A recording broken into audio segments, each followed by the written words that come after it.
Hello guys! Hello Taurus! Welcome dito sa aking channel, Polaran 888. Welcome! Alamin natin kung anong messages, vibration, gabay, energy para sa inyong lahat. This is general reading. Pwede kang makaresonate, gamitin mo yung intuition guys. Please connect your intuition sa mga baraha, Taurus na lumalabas dito sa ating readings. Okay. So, thank you sa lahat ng Taurus na patuloy na sumusubaybay dito sa ating channel. Doon sa mga bago at dati kong subscribers. Thank you sa inyo lahat, guys. Alright, so, yung first card mo dito, Taurus, is Mystic. Okay? Ang sinasabi sa'yo dito, keep charging ahead and don't take no for an answer. Expect miraculous solutions to appear. So, parang, ang sabi sa'yo dito ng baraha Taurus, kinakailangan mong palaging maging positibo and huwag kang mawawala ng pag-asa. Okay? Expect miraculous solution na posibleng dumating sa buhay mo para masolusyonan yung mga bagay-bagay na kailangan masolusyonan. And next card natin is Desiree. Okay? No. Conditions aren't favorable right now. Wait or look into other options and ask the angels to help, guide, and comfort you. So, doon sa mga Taurus na like maybe you're disappointed because the answer is no. Maybe may gusto kang gawin pero hindi mo magawa. Parang ganon. Sinasabi ng baraha, okay lang kung hindi pabor sa'yo yung sitwasyon sa ngayon. Pero, hindi ibig sabihin na hanggang dyan na lang. So, you need to wait and maghanap ka ng other options, ng other solution. And humingi tayo, invoke angels, archangels, and guides para tulungan kayo na i-guide and i-comfort kayo sa kung ano man na mga kailangan nyo. Okay? Alright. So, okay. So, tingnan natin dito sa second deck. Para to sa lahat ng Taurus.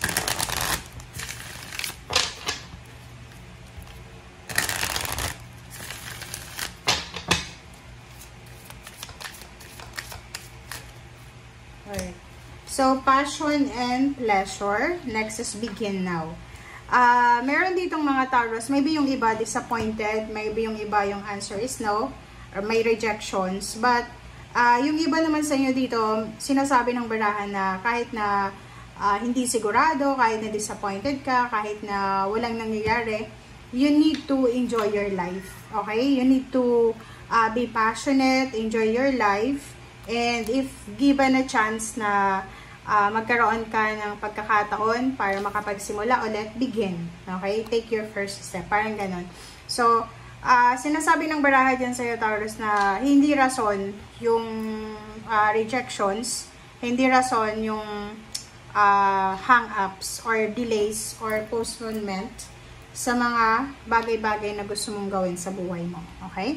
Yun nga, sabi, hanapan natin ng solusyon, hanapan natin ng other options and choices.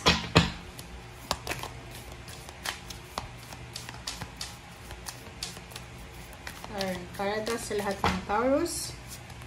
Okay.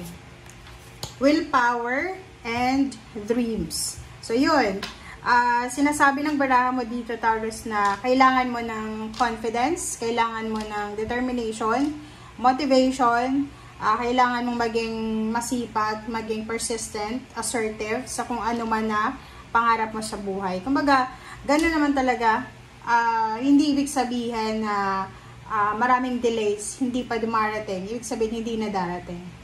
May mga redirections, may mga parang like traffic lang. But hindi ibig sabihin nun na hindi ka makakarating doon sa destinations mo. Okay? Thank you. So, let's clarify dito sa last deck kung ano ba talaga. Alright. Para to sa lahat ng Taurus.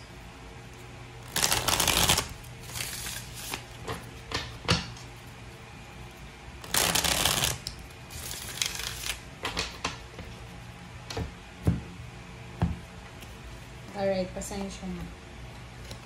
Bakit ito na?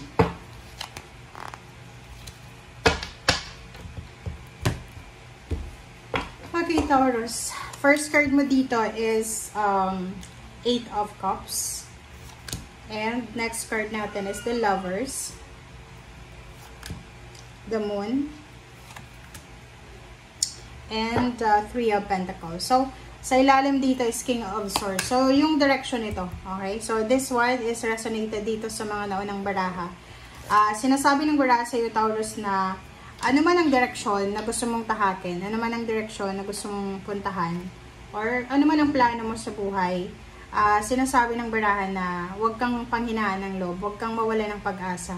Kasi yung direksyon na yan, hindi, like for example, yung mga iniisip natin na solusyon, iniisip natin na mga plano para sa future, hindi yan basta-basta pumapasok sa isip natin. Minsan yan ay kumbaga guidance and comfort yan sa atin ng mga angels and archangels natin. So, kung ano man tong direksyon na tatahakin mo, don't look back. Okay, yung sinasabi, don't look back.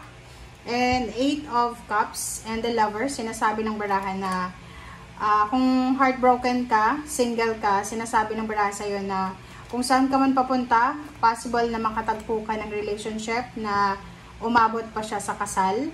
And may iba sa inyo dito, Taurus, na natatakot kayong makipag-collaborate, makipag-partner, mapa-business man yan or team. Kasi siguro marami kayong na-experience sa past na betrayal.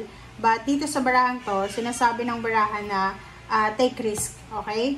As much as possible, mag-take tayo ng risk para sa future natin, okay? So, sa usaping relationship naman, sinasabi ng baraha sa atin na, yun, diba? Sabi ko sa'yo, meron kang possible na makikilala sa lugar kung saan ka papunta, na pwedeng maging asawa mo, relationship, from relationship, boyfriend, girlfriend, live-in, until na mag-asawa kayo. But, meron dito na posibleng may asawa na, may asawang Taurus, and mag-iingat kayo kasi possible na masira ang relationship nyo, pwedeng maghiwala yung relationship because of you or someone or bago na gustong pumasok sa buhay mo. And ihanda mo rin yung sarili mo, okay? Prepare yourself para sa mga darating na pagbabago na mangyayari sa buhay mo. So, like, sinasabi ko yun sa lahat ng readings natin na pag merong mga level up, talagang dapat ihanda natin ang sarili natin na maging busy tayo. Kasi ganun eh, pag na-promote ka sa trabaho, hindi ibig sabihin na petix-petix ka na lang, chill-chill ka na lang sa trabaho. Hindi, kasi pag na-promote ka, ibig sabihin, meron kang another obligation or different obligations or additional obligations. So, ganun din. Parang sinasabi ng barahan na lahat ng mga hard work nyo, sacrifices, ay may katumbas yan na success or may katumbas yan na positibong outcome. Okay? Thank you guys for watching. Bye!